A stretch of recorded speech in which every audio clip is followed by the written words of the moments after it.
जय जोहार aspirants, welcome to Sarathi tutorials. भारतीय दर्शन के सेकंड पार्ट में यहाँ पे हम इस लेक्चर में डिस्कस करेंगे। फर्स्ट लेक्चर में हमने क्या क्या देखा था? हमने वेद दर्शन देखा था, गीता दर्शन, चारवाक, आजीवक, जैन और बुद्ध हमने कवर कर लिया था। इस सेकंड पार्ट में हम देखेंगे आपका षड दर्शन, उसके बाद वेदांत दर्शन। वेदांत दर्शन के अंतर्गत अद्वैतवाद, द्वैतवाद, विशिष्टाद्वैतवाद, शुद्धाद्वैतवाद सब कंप्लीट कवर करेंगे।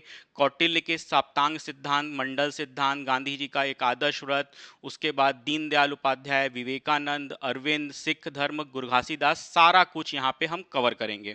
देखिए, ये फिलॉसफी जो लेक्चर बनाने का उद्देश्य, यहाँ पे मैं कंप्लीट आप लोगों को फिलॉसफी नहीं पढ़ा रहा हूँ।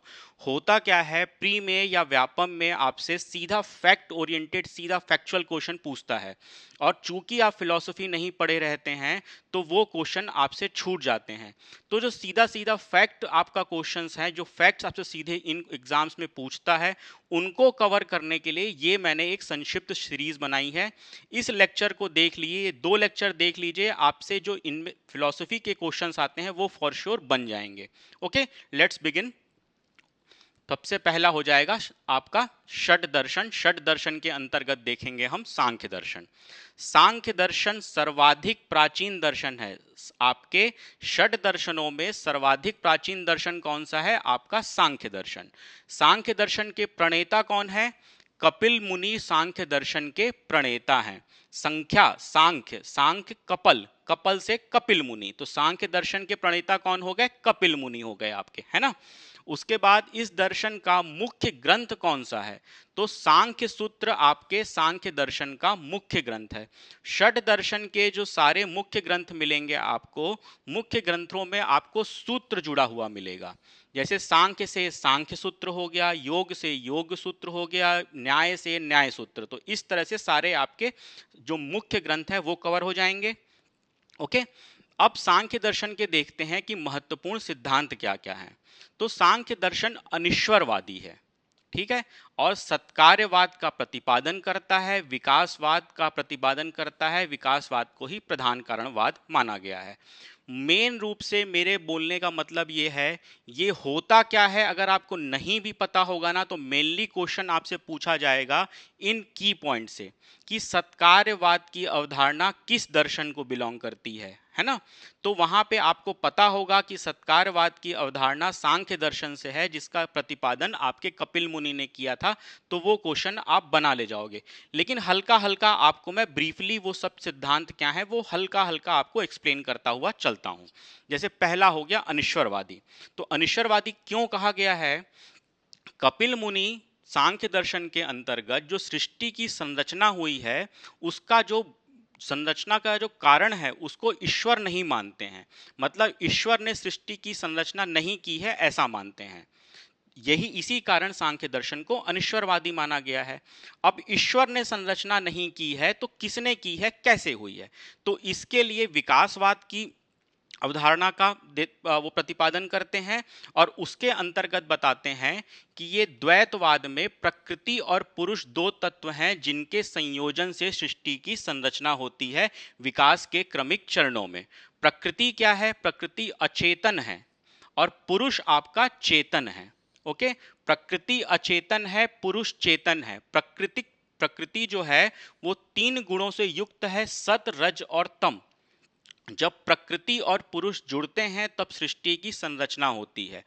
पुरुष को सांख्य दर्शन में उसी प्रकार स्वीकारा गया है जैसे कि वेद दर्शन में आत्मा को लिया गया है, उसी प्रकार पुरुष को माना गया है। चूंकि आत्माएं बहुत सारी होती हैं, इसी कारण पुरुष भी बहुत सारे हैं, इसी को पुरुष बहुतत्ववाद कहा गया है। ये हो गया आपका। नेक्स्ट सिद्धांत देखते हैं आपका सत्कार्यवाद। सत्कार्यवाद क्या कहता है? सत्कार्यवाद के अनुसार कारण में ही कार्य सत होता है ना। मतलब कि जो कार्य है वो कारण में पहले से विद्यमान था। कार्य जो है वो केवल और केवल कारण की एक बदली हुई अवस्था है। कार्य कोई नवीन आरंभ या नवीन अवधारणा नहीं है। कार्य कारण में पहले से ही सत था। इसी सिद्धांत को सत्कार्यवाद कहा गया है। इस सत्कार्यवाद का आगे चल के न्याय दर्शन और वैशेषिक दर्शन खंडन करते हैं और इसके खंडन के रूप में वो असत्कार्यवाद की अवधारणा का प्रतिपादन करते हैं। सत्कार्यवाद किसका हो गया? आपका सांख्य दर्शन का, ये हो गया। अब देखते हैं हम विकासवाद। एक्चुअली जो सृष्टि का निर्माण हो रहा है ना, उसके लिए विकासवाद की अवधारणा है। कपिल कहते हैं कि जो सृष्टि की संरचना हुई है वे विकास के कई चरणों में क्रमिक रूप से धीरे धीरे सृष्टि का निर्माण हुआ है। इसी को ही विकासवाद कहा गया है। विकासवाद को ही प्रधान कारणवाद कहते हैं आपके सांख्य दर्शन के अंतर्गत। तो कुल मिला के सांख्य दर्शन में आपको कितने की पॉइंट याद रखने हैं? सांख्य दर्शन के प्रणेता कपिल मुनि हो गए, मुख्य ग्रंथ हो गया इसका सांख्य सूत्र, सर्वाधिक प्राचीन दर्शन है षट दर्शन में, अनिश्वरवादी है, सत्कार्यवाद की प्रतिपादन करता है और विकासवाद का प्रतिपादन करता है, जिसको आप प्रधान कारणवाद के रूप में भी जानते हैं। ये हो गया आपका सांख्य दर्शन। नेक्स्ट देखते हैं हम योग दर्शन। योग दर्शन के प्रणेता कौन है? योग दर्शन के प्रणेता है पतंजलि। पतंजलि योग दर्शन जो है वो सांख्य दर्शन से काफी हद तक समानता रखता है, इसीलिए योग दर्शन को सेश्वर सांख्य कहा गया है। स ईश्वर सांख्य। स ईश्वर सांख्य क्यों कहा गया है? क्योंकि योग दर्शन ईश्वर को सृष्टि के रचयिता के रूप में स्वीकार करता है, इसलिए सांख्य चूंकि ईश्वर को नहीं स्वीकार कर रहा है, योग स्वीकार कर रहा है, इसलिए स ईश्वर सांख्य कहा गया योग दर्शन को। ठीक है। और आपके योग दर्शन का सबसे महत्वपूर्ण ग्रंथ कौन सा है? वो है आपका योग सूत्र। ये हो गया। योग दर्शन के अंतर्गत आपके मनुष्य को ये जो दुख चक्र में फंसा रहता है, इंद्रिय जो आसक्ति है, इंद्रिय भोग लालसा में जो आसक्ति रहती है, उससे मुक्ति दिलाने के लिए, मोक्ष प्राप्ति के लिए अष्टांग मार्ग सुझाया गया है, अष्टांग योग। इसमें 8 स्टेप होते हैं। देखिए, योग को हम लोग ना बड़ा संक्षिप्त तरीके से समझते हैं, मतलब योग को ऐसे देखते हैं कि केवल और केवल शरीर का व्यायाम टाइप का है, लेकिन योग एक्चुअल में ऐसा नहीं है। पूरे अष्टांग योग को 2 उसमें भाग में बांटा गया है। 5 बहिरंग साधन है और 3 अंतरंग साधन है। जो 5 साधन बहिरंग साधन है ये शरीर से संबंधित है, और जो अंतरंग साधन है ये मन और चेतना से संबंधित है। ठीक है, ये प्रिपरेशन है ताकि आप वो 3 स्टेप कर सको। ये है आपका मेनली आपको अष्टांग योग योग दर्शन का है, ये याद रखना है। और ये जो पूरे 8 चरण है ये याद रखिएगा, इससे इस तरह से क्वेश्चन पूछ देगा कि अष्टांग योग में कौन सा पार्ट नहीं आता है या कौन सा पार्ट आता है। तो इसलिए ये 8 पूरे हैं जो आपके यम नियम आसन, यम नियम आसन, प्राणायाम प्रत्याहार, यम नियम आसन प्राणायाम प्रत्याहार, ये 5 हो गए आपके अंतरंग। बहिरंग हो गए धारण ध्यान और समाधि। ये 8 आप याद रखिएगा। होते क्या है ब्रीफली आपको बताते चलता हूं मैं। जैसे यम है, यम के अंतर्गत 5 स्टेप और होते हैं। हमने जो जैन दर्शन में पंच महाव्रत देखा था ना, वही यम के अंतर्गत आते हैं। सत्य, अहिंसा, अस्तेय, अपरिग्रह और ब्रह्मचर्य, ये आपका आ गया यम के अंदर। सेकंड स्टेप आता है आपका नियम। नियम के अंतर्गत आपको शारीरिक शुद्धता, शौच, संतोष, तपस, स्वाध्याय और ईश्वर का प्राणिधान करना होता है नियम के अंतर्गत। ठीक है। आसन के अंतर्गत क्या करना होता है? शरीर को एक किसी विशेष मुद्रा में साधना होता है, ताकि जब आके जाके आप ध्यान लगाओ तो शरीर को कष्ट की अनुभूति ना हो जाए, इसीलिए आसन का अभ्यास करना होता है आपके इस स्टेप में। प्राणायाम क्या है आपका? प्राणायाम आपके श्वास प्रश्वास में नियंत्रण करना, मतलब सांस लेना और निकालने में आपका नियंत्रण करना, ये आता है आपका प्राणायाम के अंतर्गत। वही आपका रेचक कुंभक ये होता है ना, वो आता है आपका प्राणायाम के अंतर्गत। 5वां स्टेप है आपका प्रत्याहार। प्रत्याहार में आपको इंद्रियों को बाहिर्मुखी से अंतर्मुखी करना होता है, मतलब इंद्रियों की जो भोग की लालसा होती है उसको समाप्त करके उसको शांत करना होता है, उसको एक चित्त करना होता है आपके प्रत्याहार के अंतर्गत। अब यहाँ से पहुँच गए हम बहिरंग साधन में। ये हो गया धारण। सबसे पहले धारण में ये करना होता है मन को, चित्त को किसी विशिष्ट आपके वस्तु में, किसी विशिष्ट में केंद्रित करना होता है धारणा के अंतर्गत। अगला स्टेप जो है आपका ध्यान, इसमें उसी विशिष्ट वस्तु के प्रति आपको अनुपालन करना होता है, उसी का ही आप पालन करते जाइए। उसके बाद लास्ट स्टेप होता है समाधि। उसमें उस विशिष्ट वस्तु की चेतना मात्र रह जाती है। इस अवस्था में आपकी चित्त वृत्तियों का निरोध हो जाता है और मनुष्य यहाँ पे प्रज्ञा अवस्था में पहुंच जाता है और मोक्ष को प्राप्त करता है। ये आपका हो गया पूरा पूरा योग दर्शन। योग दर्शन के प्रणेता हो गए आपके पतंजलि ऋषि। इसमें अष्टांग योग आता है और 8 अष्टांग योग में 8 स्टेप है आपके, यम, नियम, आसन, प्राणायाम, प्रत्याहार, धारणा, ध्यान और समाधि। ओके, होपफुली आपको समझ में आ रहा है। नेक्स्ट देखते हैं न्याय दर्शन। ओके, न्याय दर्शन, न्याय करेगा। न्याय कैसे होगा? कैसे होगा न्याय? भाई तर्कों को सुनोगे, अलग अलग चीजों को, तथ्यों को सुनोगे, तभी तो न्याय हो पाएगा ना। तो न्याय दर्शन तर्क पद्धति को स्वीकार करता है। और न्याय दर्शन के प्रणेता कौन है? गौतम ऋषि ने न्याय दर्शन का प्रतिपादन किया है। आपके न्याय दर्शन को अक्षपाद दर्शन भी कहा जाता है। न्याय दर्शन के प्रणेता हो गए गौतम जी, और न्याय दर्शन को अक्षपाद दर्शन भी कहा जाता है।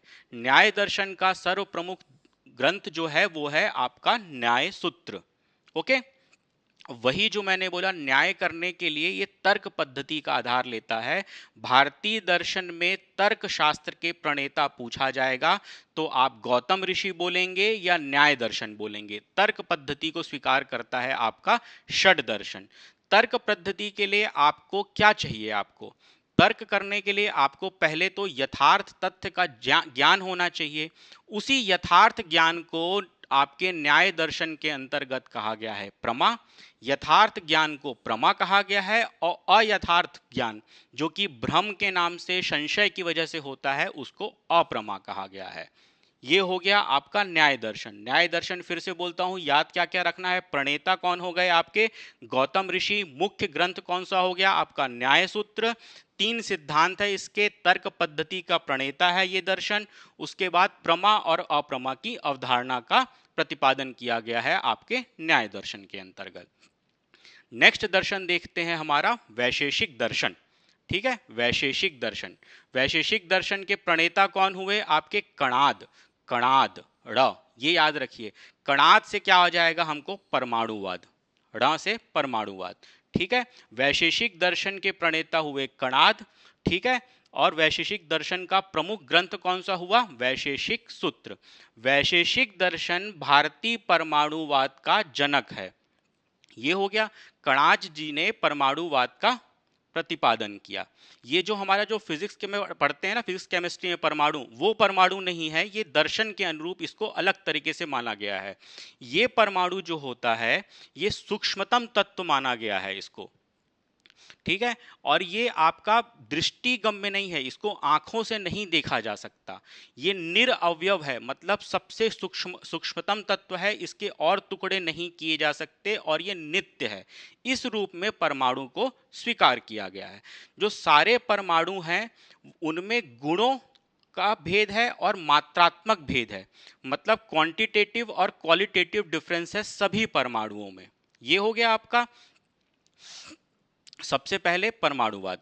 ठीक है, डिफरेंस हो गया आपका क्वालिटेटिव और क्वांटिटेटिव। गुण कौन कौन से होते हैं परमाणुओं में? तो 4 तरह के परमाणु माने गए हैं। उनमें 4 तरह के गुण होते हैं, वायु, अग्नि, जल और पृथ्वी। ये 4 गुण माने गए हैं। आकाश को, जो पंच महाभूत होते हैं उसमें 5वां आकाश होता है, तो आकाश को परमाणविक नहीं माना है आपके कणाद जी ने।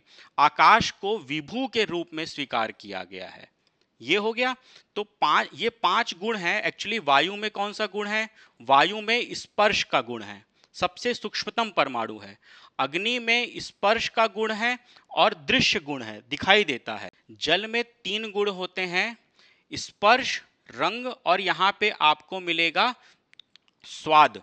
और पृथ्वी में आपको 4 गुण मिलेंगे, चारों मिलेंगे। स्पर्श होगा, रंग होगा, स्वाद होगा और गंध होगा। आकाश को पंचभूत, जो पांच महाभूत है, आकाश को परमाणविक नहीं माना है, उसको विभू के रूप में स्वीकार किया है। उसके बाद मैंने बोला था कि न्याय दर्शन और वैशेषिक दर्शन जो सांख्य का सत्कार्यवाद है उसका खंडन करेंगे, उसका खंडन कर करके वो असत्कार्यवाद का प्रतिपादन करेंगे न्याय दर्शन और वैशेषिक दर्शन के अंतर्गत। ये दोनों हो गए आपके। मेन पॉइंट यही याद रखना है यार कि वैशेषिक दर्शन का प्रतिपादन किसने किया था और इसके प्रमुख सिद्धांत क्या हैं। तो परमाणुवाद का सिद्धांत है। 4 परमाणुओं को स्वीकार किया गया है, जो परमाणु के 4 गुण है, वायु, अग्नि, जल और पृथ्वी। आकाश को पंच महाभूत तो जो है उसको परमाणविक नहीं माना है, इसको विभू के रूप में स्वीकार किया गया है। नेक्स्ट दर्शन देखेंगे अब हम पूर्व मीमांसा। ओके, पूर्व मीमांसा का प्रतिपादन किसने किया है। पूर्व मीमांसा का प्रतिपादन किया है जैमिनी जी ने, और इनका मुख्य ग्रंथ कौन सा है, मीमांसा सूत्र। मीमांसा सूत्र या मीमांसा दर्शन जो है, पूर्व मीमांसा दर्शन है, ये किस सिद्धांत को मानता है। ये सभी दर्शनों में बोला जाए ना तो पूर्व मीमांसा दर्शन है, ये पूर्ण रूपेण वेदों को पूरा प्रमाणिक मानता है, एक एक शब्द को मानता है, जैसा लिखा है वैसा ही सत्य है। इस आपके ये पूर्व मीमांसा कहता क्या है, ये पूरा पूरा आपका जो वेदों में वैदिक कर्म कांड बताए गए हैं, विधि विधान बताए गए हैं, पशु पूजा, बलि इत्यादि सबका विधि विधान बताया गया है इस पूर्व मीमांसा के अंतर्गत। ये हो गया। पूर्व मीमांसा के अंतर्गत ही एक अपूर्व के सिद्धांत का प्रतिपादन किया गया है। अपूर्व का सिद्धांत क्या है, जो कर्म फल है ना, आप कोई भी कर्म करते हो तो उसका कुछ फल होता है, तो कर्म फल के वितरण के लिए ही ये अपूर्व के सिद्धांत का प्रतिपादन किया गया है पूर्व मीमांसा के अंतर्गत। होता क्या है, मानता क्या है आपका पूर्व मीमांसा, कि कर्म फल का वितरण ना ईश्वर नहीं करता है। जो भी आप कर्म करते हो, चाहे वैदिक कर्म करते हो या कोई बुरे कर्म करते हो, उस कर्म के परिणाम स्वरूप एक अपूर्व उत्पन्न होता है। यही अपूर्व ही आपके कर्म फल का वाहक है, और आपके कर्म के अनुरूप ही अपूर्व ही आपको उसके अनुसार फल देता है। ये आपका अपूर्व का सिद्धांत हो गया, जिसका विवरण दिया गया है आपका पूर्व मीमांसा में।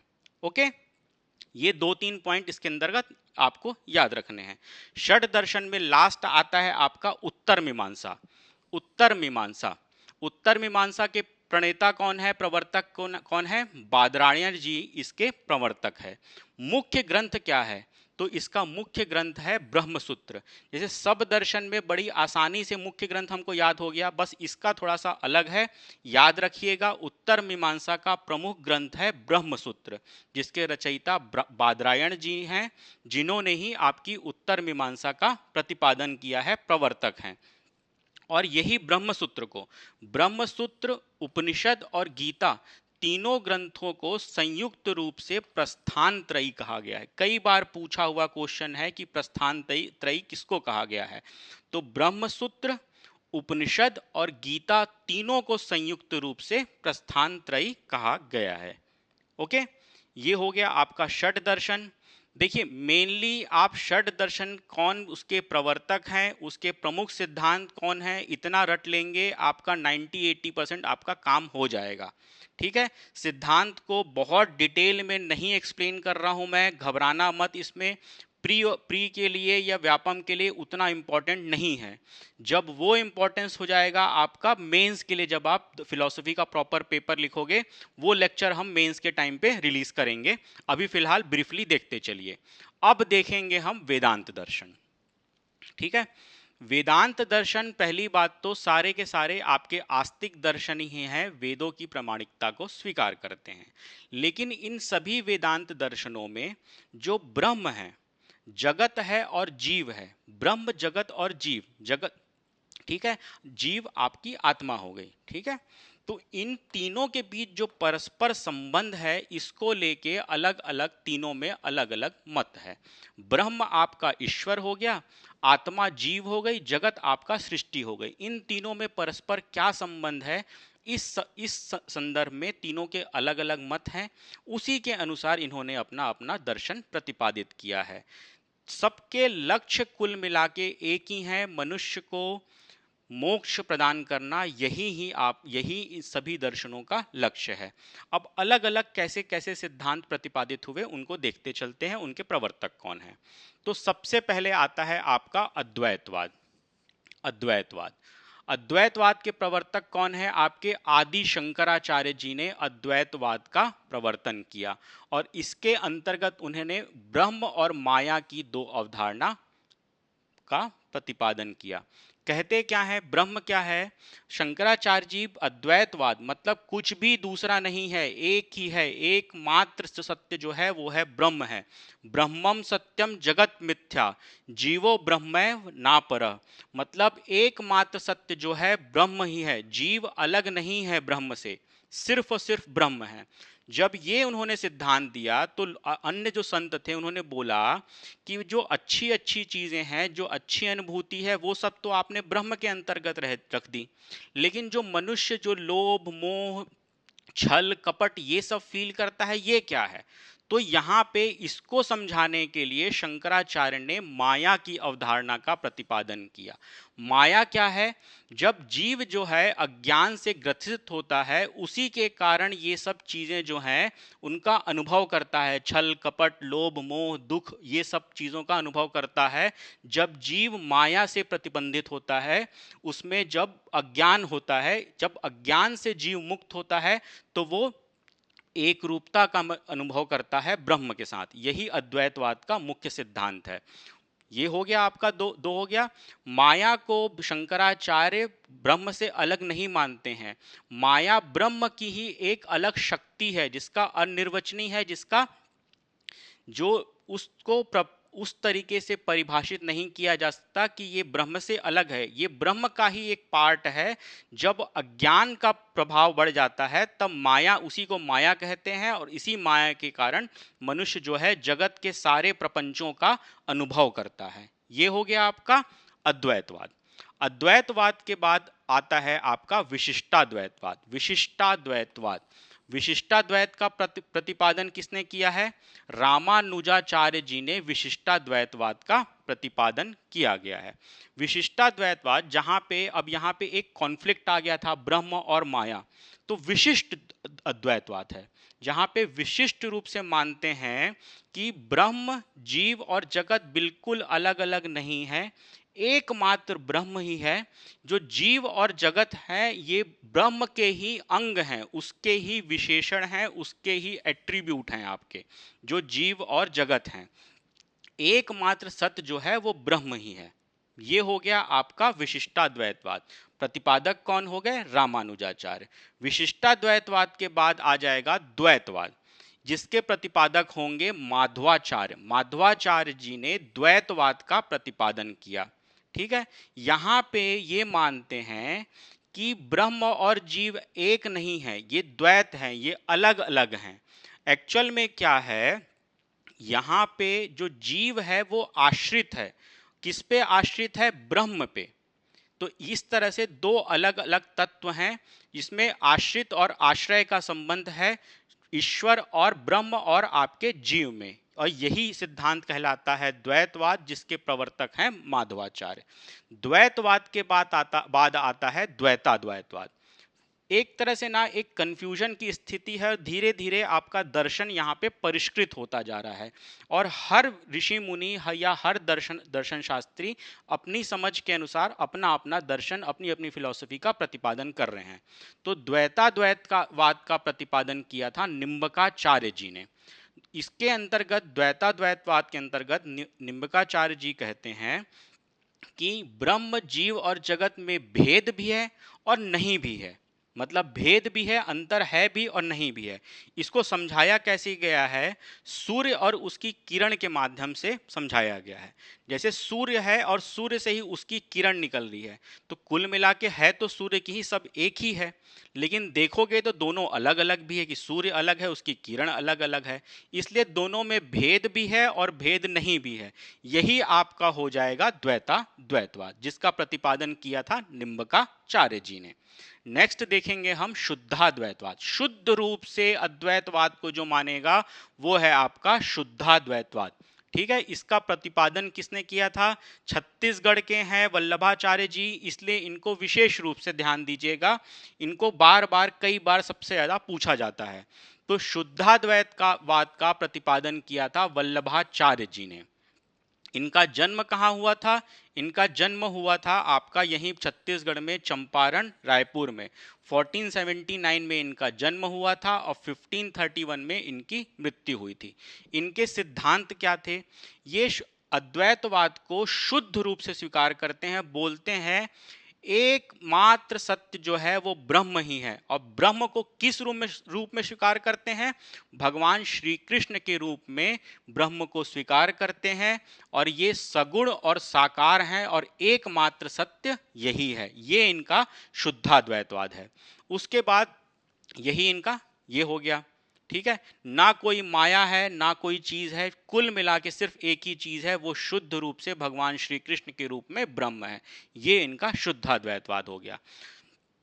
आपके जो वल्लभाचार्य जी हैं वो आपके एक और सिद्धांत का प्रतिपादन करते हैं, वो है पुष्टि मार्ग। पुष्टि मार्ग के प्रणेता हैं वल्लभाचार्य। तो पुष्टि क्या है?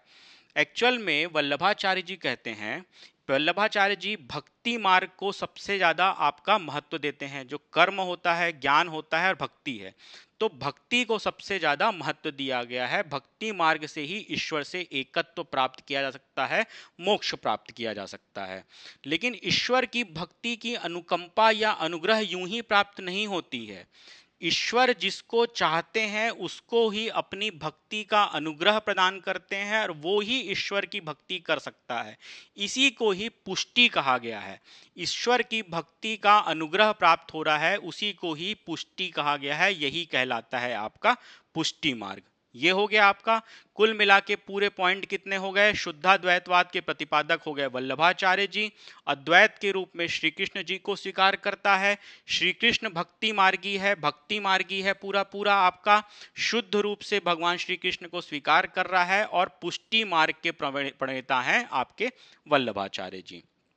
ओके, अब इसके बाद अगला देख लेते हैं अचिंत भेदो भेदवाद। अचिंत भेदोवाद, सिर्फ इसमें नाम याद रखना है, इसकी प्रणेता कौन है? अचिंत। अचिंत में च आ गया तो यहां से चैतन्य महाप्रभु, याद रखने के लिए इजी हो जाएगा। अचिंत भेदोवाद में च आया तो वहां से उसके प्रणेता हो गए चैतन्य महाप्रभु। कहते क्या है अचिंत भेदवाद के अंतर्गत? कि जीव और ब्रह्म में भेद भी है और अभेद भी है, और ये जो संबंध है ना भेद अभेद का, ये अचिंत है, अतार्किक है, इसमें कोई लॉजिक नहीं है, इसको एक्सप्लेन करना संभव नहीं है। यही है आपका अचिंत भेदो भेदवाद, जिसके प्रवर्तक हैं आपके चैतन्य महाप्रभु जी। ओके, नेक्स्ट है आपका भेदो भेदवाद या भेदा भेदवाद। इसके प्रवर्तक कौन है? भास्कराचार्य जी। तो भ से आपको याद हो जाएगा भेदो भेदवाद से भास्कराचार्य। ये हो गया। भेदो भेदवाद के अंतर्गत क्या कहा गया है? कि जीव और ब्रह्मा में आंशिक भेद और अभेद दोनों हैं, ठीक है। यही है इसका मूल सिद्धांत, कि इसमें भेद भी है अभेद भी है। इस तरह से भेदो भेदवाद का प्रतिपादन किया था भास्कराचार्य जी ने। लास्ट में एक जो है इस सभी वेदांतों का एक आधुनिक रूप से व्याख्या की थी, उसी को ही एकात्म या अद्वैत द्वैत समन्वयवादी मत दिया था। किसने? आपके विवेकानंद जी ने और अरविंद ने। इनके बारे में और थोड़ा विस्तार पूर्वक आगे देखेंगे। यहाँ पे आपका वेदांत दर्शन समाप्त होता है। देखिए, ये जितना भी पढ़ रहे हैं इसका एक्सप्लेनेशन आप बहुत ज़्यादा घुस घुस के, अभी मेरे लेक्चर के बाद ये मत सोचिएगा कि ये डिटेल में तो समझाया ही नहीं।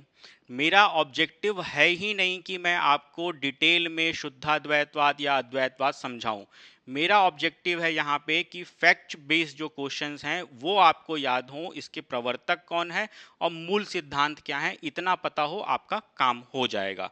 सभी चीज़ों में वही कोशिश कीजिएगा, बहुत ज़्यादा यहाँ पे फैलने की आवश्यकता नहीं है। नेक्स्ट हम देखेंगे कौटिल्य। कौटिल्य कौन थे? चाणक्य, वही मौर्य साम्राज्य के जो गुरु थे चाणक्य, वही उन्होंने दो मुख्य सिद्धांत का प्रतिपादन किया था जिसको हम दर्शन के अंतर्गत पढ़ते हैं। पहला हो गया साप्तांग सिद्धांत और दूसरा हो गया मंडल सिद्धांत। पहले तो यही इतना ही आपको याद हो जाए, मेन यही है कि कौटिल्य ने दो सिद्धांतों का प्रतिपादन किया, आपका साप्तांग सिद्धांत और मंडल सिद्धांत। किस किस ग्रंथ में किया? तो कौटिल्य ने एक ग्रंथ की रचना की थी, अर्थशास्त्र। ये अर्थशास्त्र ग्रंथ की रचना की थी, जो कि मूल रूप से आपके राजनीति शास्त्र का ग्रंथ था। ये अर्थशास्त्र का ग्रंथ नहीं था, राजनीति शास्त्र का ग्रंथ था। और उसी के अंतर्गत उन्होंने साप्तांग सिद्धांत दिया और मंडल सिद्धांत दिया। पहले देखते हैं साप्तांग सिद्धांत। एक्चुअल में साप्तांग सिद्धांत के अंतर्गत कौटिल्य जी बोलते हैं कि जो संपूर्ण राष्ट्र है वो 7 अंगों से मिलके बना है, और यही 7 अंगों का जब साथ में विकास होगा, साथ में समृद्धि होगी, तो ही आपका राष्ट्र का विकास संभव है। तो पूरे राष्ट्र के 7 अंग क्या क्या थे उनको देखते हैं, ये याद रखिएगा, ये पूछता है। ठीक है, सबसे पहला अंग हो गया स्वामी या राजा। इसको किस अंग से माना गया है? ये हो गया आपका मनुष्य का सिर हो गया। ठीक है, दूसरा हो गया मंत्री। जो मंत्री होते हैं, राज्य में मंत्रीगण होते हैं, वो हो गए मंत्री। मंत्रियों की तुलना की गई है आंखों से। ठीक है, आंखों से तुलना की गई है मंत्रियों की। तीसरा अंग हो गया मित्र। मित्र की तुलना किससे की गई है? कान से। ठीक है, कान से तुलना की गई है मित्र की। चौथा अंग हो गया कोश। कोश की तुलना की गई है मुंह से। ठीक है, साम्राज्य के संचालन के लिए कोश चाहिए, धन चाहिए, उसी से तो उसका संचालन होगा। तो चौथा अंग हो गया कोश। आपका पांचवा अंग हो जाता है, वो होता है मस्तिष्क। जो बुद्धि है, मस्तिष्क, सेना, सेना की तुलना मस्तिष्क से की गई है। छठवां अंग है आपका दुर्ग या किला। जो सेना का दुर्ग और किला होता है ना, उसको मनुष्य का हाथ माना है। ठीक है, हाथ माना है दुर्ग या किले को। और जो जांग है, ठीक है, ये जांग कहा है जनपद को। जो साम्राज्य की प्रजा होती है और भूमि होती है, उसको जांग से तुलना की गई है इस साप्तांग सिद्धांत के अंतर्गत। तो ये हो गया आपका। अगला सिद्धांत होता है आपका मंडल सिद्धांत। मंडल सिद्धांत मेनली ये है कि एक राज्य को अपने पड़ोसी राज्य से किस प्रकार के संबंध रखने चाहिए या विदेश नीति किस प्रकार की होनी चाहिए, उसके संबंध में मंडल सिद्धांत का प्रतिपादन किया चाणक्य जी ने। होता क्या है मंडल सिद्धांत में? मंडल सिद्धांत के केंद्र में एक राज्य होता है। टोटल मंडल सिद्धांत में 12 राज्य को रखा गया है। ठीक है, केंद्र में एक राज्य होता है जिसको कहते हैं विजिगीषु। ठीक है, विजिगीषु। विजिगीषु जो होता है, ये आपका महत्वाकांक्षी राज्य होता है, जो कि साम्राज्य विस्तार करना चाहता है। ठीक है, तो साम्राज्य विस्तार करेगा तो किसको करेगा? जो उसके नेबर स्टेट होंगे, जो उसके पड़ोसी राज्य होंगे, उन पे उनको हरा के अपने साम्राज्य विस्तार करेगा। अब जिस पे आप अटैक करोगे, हमला करोगे, तो वो आपका दोस्त तो नहीं होगा। तो जो आपके पड़ोसी राज्य हैं वो हो गए आपके अरी या तो शत्रु। जो शत्रु का जो वो पड़ोसी राज्य होगा, वो ऑब्वियसली शत्रु का भी शत्रु होगा, तो वो उसको मित्र मान के चलो। मित्र के बाद जो राज्य होगा उसको अरिमित्र। ठीक है, जो शत्रु का जो वो है, मित्र है, उसको अरिमित्र कहा गया। उसके बाद आपका मित्र का मित्र को मित्र मित्र माना गया, फिर अरिमित्र आपका ये हो गया।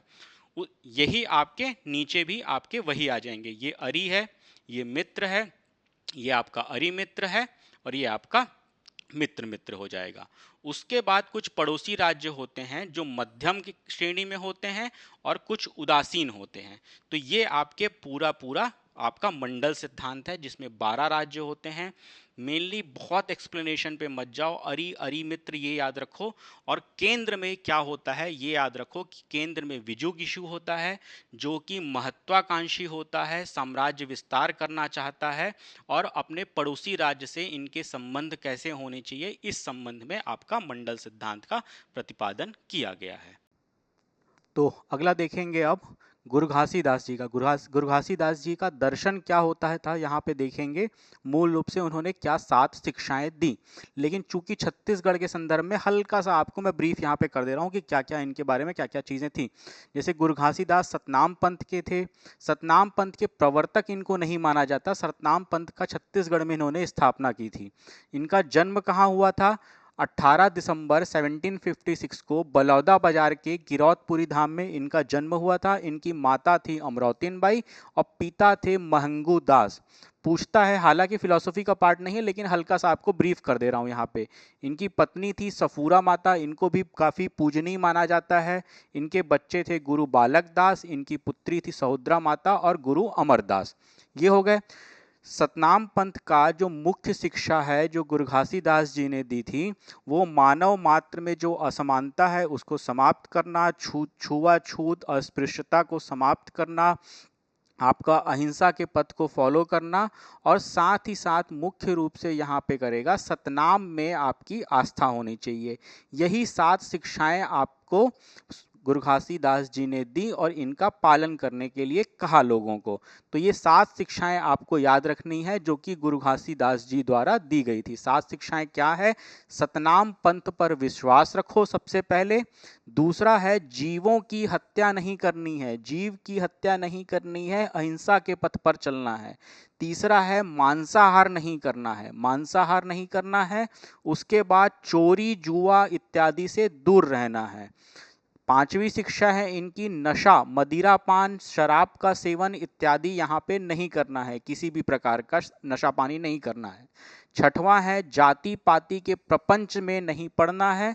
7वां इनकी शिक्षा है व्यभिचार नहीं करना है, अपने चरित्र को उच्चतम स्तर पे लेके जाना है। ये 7 शिक्षाएं आपको गुरु घासीदास जी ने सतनाम पंथ के अंतर्गत दी हैं, जिनका पालन करके मनुष्य अपने जीवन को उच्च स्तर पर लेकर जा सकता है।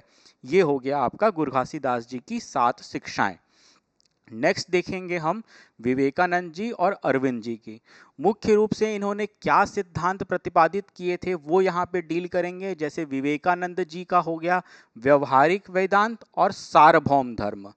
यही याद रखिए, इसके बारे में क्या है वो हल्का सा ब्रीफ कर दूंगा मैं। मेरे साथ साथ इसको बोलने की कोशिश कीजिए। विवेकानंद जी का व्यवहारिक वेदांत और सार्वभौम धर्म। व्यवहारिक वेदांत क्या था?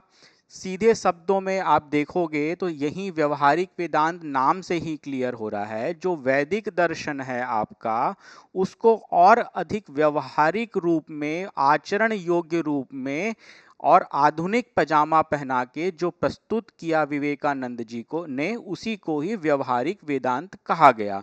ये जैसे जो दर्शन था ना, उसको मनुष्य के आचरण या जीवन व्यवहार के योग्य बनाया उन्होंने अपने व्यवहारिक वेदांत के अंतर्गत। ये हो गया आपका व्यवहारिक वेदांत। दूसरा क्या है आपका सार्वभौम धर्म। सार्वभौम धर्म के अंतर्गत विवेकानंद जी कहते हैं कि सभी धर्म एक दूसरे के पूरक हैं। ये एक दूसरे से प्रतिस्पर्धा नहीं कर रहे हैं, सभी एक दूसरे के पूरक हैं, सभी एक दूसरे के सहयोगी हैं। सभी का लक्ष्य एक समान है, मानव मात्र का उद्धार करना। इसीलिए कोई भी धर्म को एकदम से किसी पे थोपना नहीं चाहिए। सभी धर्म को स्वीकार करते हुए मनुष्य का कल्याण का जो उपाय बताया है वही है आपका सार्वभौम धर्म। ये हो गया आपका विवेकानंद जी के 2 सिद्धांत। अगला आता है आपका अरविंद। अरविंद के बारे में आपने इंडियन फ्रीडम मूवमेंट जो है वहाँ पे पढ़ा था। अरविंद घोष जी, ये अलीपुर बम कांड जो 1908 में हुआ था उससे रिलेटेड थे, उस केस में फंसे थे। उनका केस लड़ा था चितरंजन दास जी ने। उस केस से जब बरी होते हैं, निर्दोष साबित होते हैं, तो वो दर्शन और धर्म के मार्ग पर आगे बढ़ते हैं और समग्र योग और अतिमानस की अवधारणा का प्रतिपादन करते हैं। क्या क्या करते हैं? समग्र योग और अतिमानस। समग्र योग एक मार्ग है अतिमानस की अवस्था तक पहुंचने के लिए। समग्र योग है क्या? अरविंद ने योग को काफी ना व्यापक रूप में देखा। ठीक है, ये केवल और केवल एक मोक्ष का मार्ग ना होके मनुष्य की चेतना को उच्चतर अवस्था पे ले जाने का एक मार्ग है, जो कि सामान्य तरीके से बहुत कठिन आपका जो प्रक्रिया होता है उसका पालन ना करते हुए सामान्य तरीके से मनुष्य को अतिमानस की अवस्था में ले जाने के लिए समग्र योग का प्रतिपादन किया अरविंद ने। उसके बाद इस मार्ग पर चलकर आप क्या अवस्था को प्राप्त करते हैं? अतिमानस की अवस्था, सुपर माइंड की अवस्था। अतिमानस की अवस्था क्या है? जहां पे चेतना अपने उच्चतम स्तर पे होती है। कुल मिला के सारी बातें वही हैं, चित्त वृत्तियों का निरोध करना, इंद्रिय फलाशक्ति में आपकी जो वो है आप फंसे हुए हैं उसको समाप्त करना और मनुष्य को दुख चक्र से निकालकर उसको मोक्ष प्रदान करना, अतिमानस की अवस्था वही आपकी कहलाती है। तो अतिमानस की अवधारणा और समग्र योग का मार्ग बताया अरविंद ने। ये 2 पॉइंट याद रखिए। कुल मिला के इतना ही आपको पूछेगा प्री या व्यापम के पेपर में। ओके, चलिए नेक्स्ट देखते हैं हम गांधी जी का एकादश व्रत। गांधी जी ने एक आचरण संहिता प्रस्तुत की, उसी को ही एकादश व्रत कहा जाता है कि मनुष्य को इस एकादश व्रत का पालन करना चाहिए समाज को अच्छा बनाने के लिए और अपने को भी एक उच्चतर अवस्था में ले जाने के लिए, एक अच्छा नागरिक और अच्छा व्यक्ति बनने के लिए एकादश व्रत का पालन करने का मार्ग सुझाया गांधी जी ने। होता क्या था एकादश व्रत में? ये 11 आचरण के आपके स्टेप थे। 5 जो शुरुआत के हो जाएंगे वही जैन धर्म वाले, सत्य, अहिंसा, अस्तेय और अपरिग्रह। गांधी जी अहिंसा को बहुत ज़्यादा महत्व देते थे, तो अहिंसा सबसे ज़्यादा इंपॉर्टेंट हो जाएगी यहाँ पे। ठीक है, ये हो गया। और उसके बाद सत्य, अहिंसा, अस्तेय, अस्तेय और अपरिग्रह, और 5वां हो गया आपका ब्रह्मचर्य। ये 5 हो गए। उसके बाद 6वां आता है आपका अस्वाद, मतलब स्वादिष्ट भोजनों में आसक्ति मत रखो, सामान्य जो मिले उसको खाओ, खाने के लिए मत जियो, जीने के लिए खाओ, जितना आवश्यकता है जो मिल रहा है वो चीज़ खा के अपना जीवन चलाओ और देश की सेवा में लगे रहो।